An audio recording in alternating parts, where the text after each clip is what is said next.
Ladies and gentlemen, welcome back. I apologize for the state of the sound or visual, but I lost the charger for my nice camera, so you gotta just do what works. This third chapter is called Capitalism and the Real. And what Fisher wants to do here is he's now looking at what exactly will challenge capitalist realism, because as we've seen all the movements against it, they just get absorbed by it or they're used to strengthen it. So here he says, if capitalist realism is so seamless and if current forms of resistance are so hopeless and impotent, where can an effective challenge come from? A moral critique of capitalism emphasizing the ways in which it leads to suffering only reinforces capitalist realism. Poverty, famine, and war can be presented as an inevitable part of reality, while the hope that these forms of suffering can be eliminated easily painted as a naive utopianism. So any thought that we could end some of the suffering created by capitalism is seen as naive, right? Obviously, utopias don't work, it's common sense, everybody knows that. He talks a little bit more about naturalization here. An ideological position can never be really successful until it is naturalized, and it cannot be naturalized while it is still thought of as a value rather than a fact. So it needs to become fact for an idea to become naturalized. It needs to move from ideology to fact.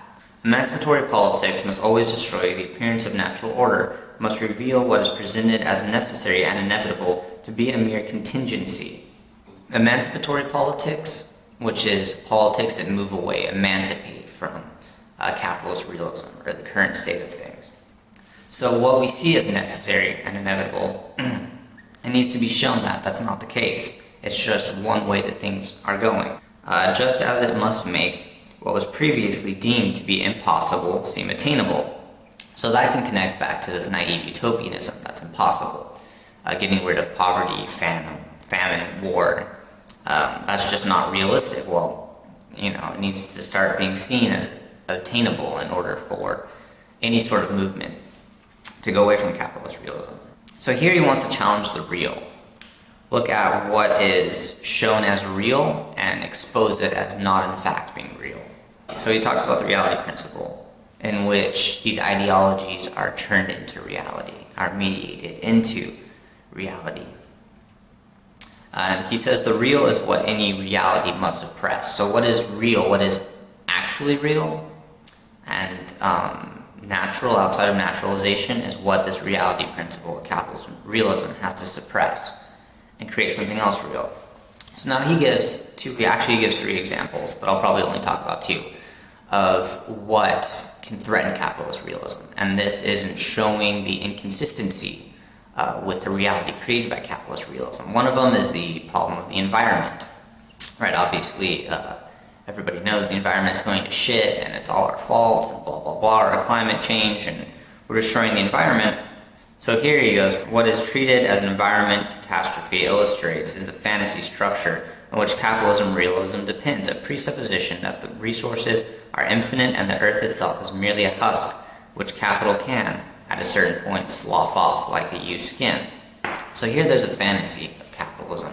And he talks about Wall-E, and the idea that once we've depleted the earth's resources, once we've destroyed it, it's just a matter of fixing it again, right? Going away for a while. Like in Wall-E, they go away for a while, you re-terraform Earth, you come back, everything's well and good.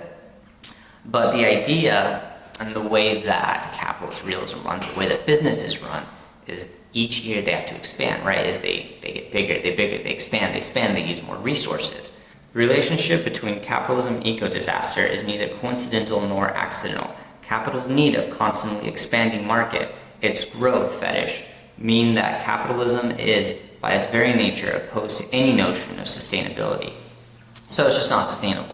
Working at GameStop, we were always comparing our sales for the day to last year, and this day to last year, and the next year to last year.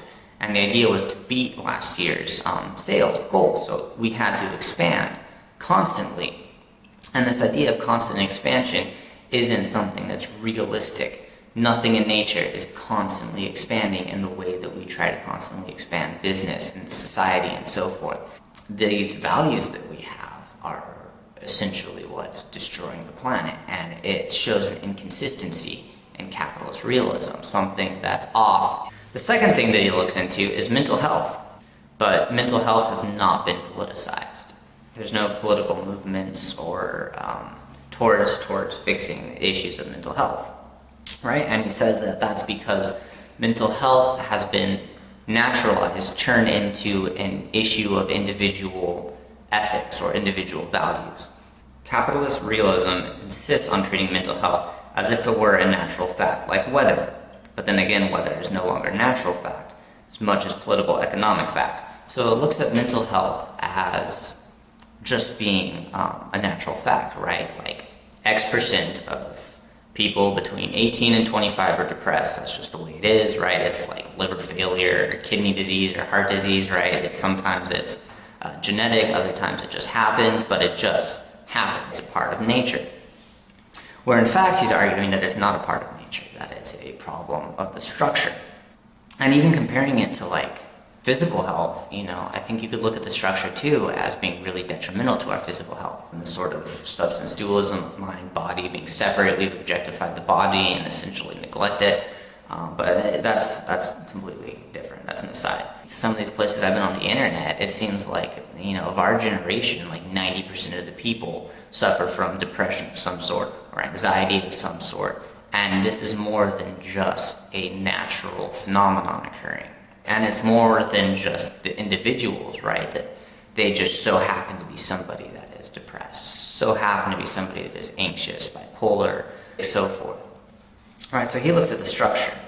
Oliver James has convincingly posited a correlation between rising rates of mental distress and neoliberal mode of capitalism practiced in countries like Britain, the USA, and Australia. So he said earlier that there's a rising rates of bipolar disorder with the bipolar fluctuation of the market. And so he does the same thing here with stress and de-stress, right? Depression, anxiety, all sorts of these, what he says more common mental illnesses that are becoming an epidemic and are reflecting the inconsistencies and the problems with capitalist realism. In line with James' claims, I want to argue that it is necessary to reframe the growing problem of stress and distress in capitalist societies, instead of treating it as incumbent on individuals to resolve their own psychological distress. Instead, that is, of accepting the vast privatization of stress that has taken place over the last 30 years, we need to ask, how has it become acceptable that so many people, and especially so many young people, are ill? The mental health plague in capitalist societies would suggest that instead of being the only social system that works, capitalism is inherently dysfunctional, and that the cost of it appearing to work is very high. So this appearance of capitalist realism working, the fact that we make it look at how good this is, look at how functional this is coming at a very high cost of the mental illness plague. And he wants to look at the structure of that instead of looking at the individuals as a matter of individual issues, looking at the bigger picture here, right? That there's an epidemic of mental illness. Where is this epidemic coming from? It's not just happening in a vacuum. It's not just a natural fact like, getting the flu or something. And then lastly it goes into bureaucracy. I'll probably talk about that later. I'll write about it on my blog, so those of you who want to read that, you can check out the link below. So that's it for today, and I will see you guys next week. Have a good one.